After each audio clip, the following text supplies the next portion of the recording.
সভায় মরহুম জনাব নুরুল ইসলাম চৌধুরী সাহেবকে স্মরণ করতে গিয়ে আমার হৃদয় গভীর বেদনায় পরাক্রান্ত হয়ে উঠেছে।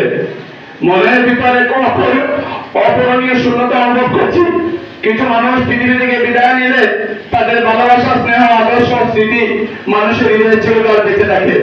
মরহুম নুরুল ইসলাম চৌধুরী মহাশয় ছিলেন তেমনই একজন বিরল ব্যক্তিত্ব। এই কলেজে আমি যোগদানের পর থেকে ওনার সঙ্গে আমার গভীর আত্মীয় হৃদয় সম্পর্ক হয়ে উঠেছিল। তিনি আমাকে কখনো শুধু একজন শিক্ষক হিসাবে দেখেননি, বরং নিজের সন্তানের মতোই অকৃত্রিম স্নেহ, মমতা, ভালোবাসা আগলে রেখেছিলেন। ওনার স্নেহময় আচরণ, আন্তরিকতা ও মানবিকতা আমাকে প্রতিনিয়ত মুগ্ধ করেছে। 2026 সালের 15 জুন রাত 2:30 মিনিটে তিনি আমাদের সকলকে সুখ সাগরের পাশে মহান আল্লাহ তাআলার ডাকে